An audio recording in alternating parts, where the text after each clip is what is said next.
हम class 7 chapter number 16 बाब 16 पानी एक बेशकीमती वसीला पढ़ रहे हैं और ये हमारे इस चैप्टर का 6th पार्ट है।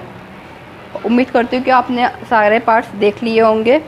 आई नो ये चैप्टर बहुत बड़ा है इसलिए इसको टाइम लग रहा है, लेकिन आप इस चैप्टर को मुकम्मल ही करिएगा। बहुत ईजी चैप्टर है ये। आए पढ़ते हैं। पानी की किस्में, डिस्ट्रीब्यूशन ऑफ वाटर। हाँ, मैं आपको इस चैप्टर की बाकी वीडियोस का जो लिंक है वो अपने डिस्क्रिप्शन में दे दूँगी। आप ज़रूर बाकी वीडियोस को भी देख लीजिएगा।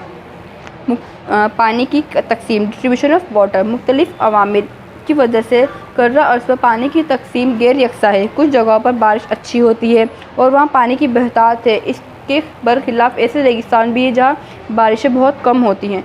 हिंदुस्तान एक वसी मुल्क है, वसी मतलब बहुत बड़ा मुल्क है, और यहाँ बारिश भी सब जगह एक सी नहीं होती। कुछ इलाकों में बारिश बहुत ज़्यादा होती है तो कुछ जगहों पर बहुत कम। ज़्यादा बारिश से सैलाब आ जाते हैं, जबकि बारिश ना होने से क्या होता है, कहीं कहीं मतलब इतनी बारिश होती है कि सैलाब आ जाते हैं, और कहीं कहीं इतनी बारिश नहीं, मतलब बारिश ही नहीं होती कि वहाँ पे सूखा पड़ जाता है। इसलिए हमारे मुल्क में कुछ इलाकों में सैलाब आ जाते हैं तो कुछ इलाकों में ही एक ही वक्त में सूखा भी पड़ जाता है। यहाँ ज़िंदगी।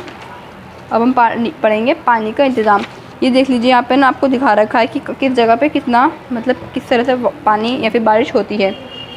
ये जो डार्क वाला है, यहाँ पे हमारी जो बारिश होती है वो कितनी होती है, अबव 400 सेंटीमीटर होती है बारिश। मतलब ये डार्क रीजन जो है यहाँ पे बहुत पानी बारिश ज़्यादा ही होती है। और दूसरा ऐसे करते करते देख लीजिए, आप खुद ही मिला लीजिएगा, नक्शा ध्यान से देख लीजिए। मतलब जहाँ ये आपको वैल्यू दे रखी है और इस नक्शे में जो कहीं पे डार्क ब्लू, कहीं पे लाइट ब्लू, कहीं पे मतलब बहुत से कलर्स दे रखे हैं, आप इसमें खुद देख लीजिएगा कहाँ पे कैसी बारिश हो रही है। इधर साइड हमारा आता है हिंदुस्तान, तो मतलब हिंदुस्तान में तो हमारी एवरेज बारिश होती है, कोई इतनी ज़्यादा बारिश भी नहीं होती है ना ये कम। इसमें आप एक बार देख लीजिएगा।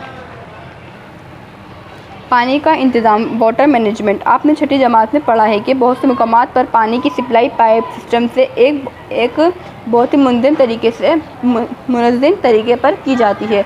मुकामी हुकूमतों के अफसरान जब पाइपों के ज़रिए पानी की सप्लाई करते हैं तो ऐसा भी होता है कि सब पानी अपनी अपनी मंजिल मकसूद तक नहीं पहुंच पाता।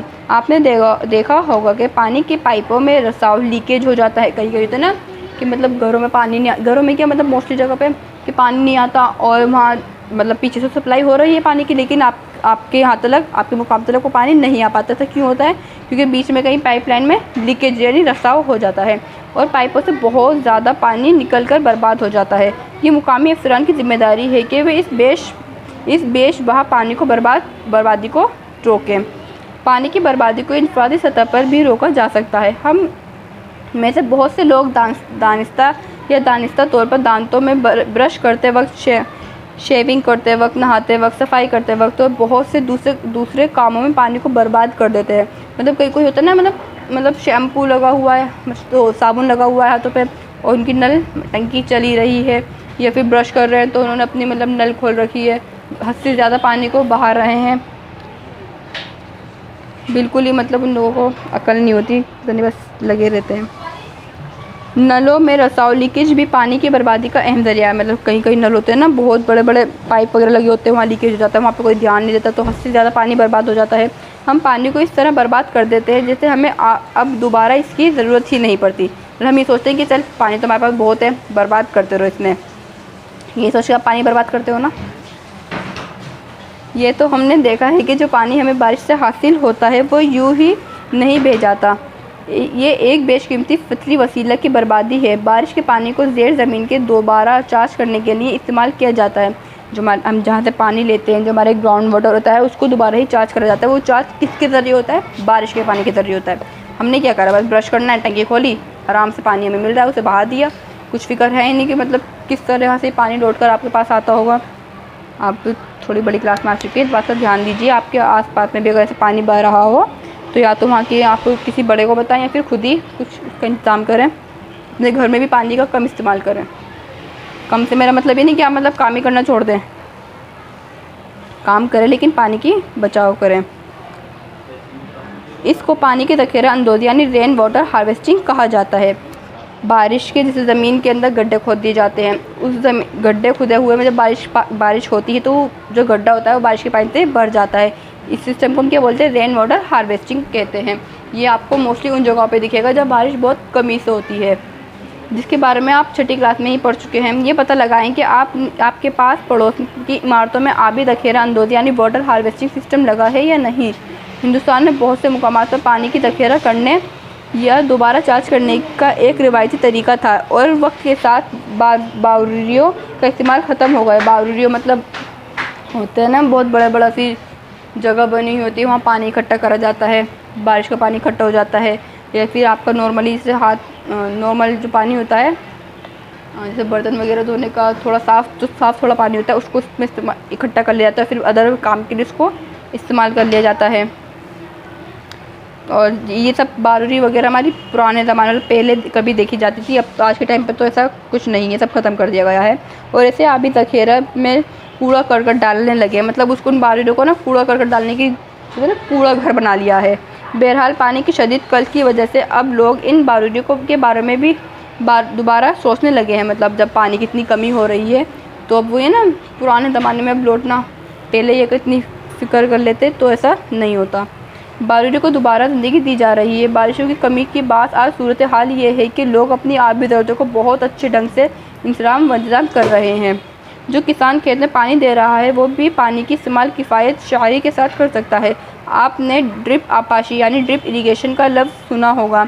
ड्रिप आपाशी पौधों को पानी देने का एक ऐसा तरीका है जिसमें पतली पतली नलकियों से पानी दिया जाता है, वह बराह रास्त पौधे की जड़ में पहुंच जाता है।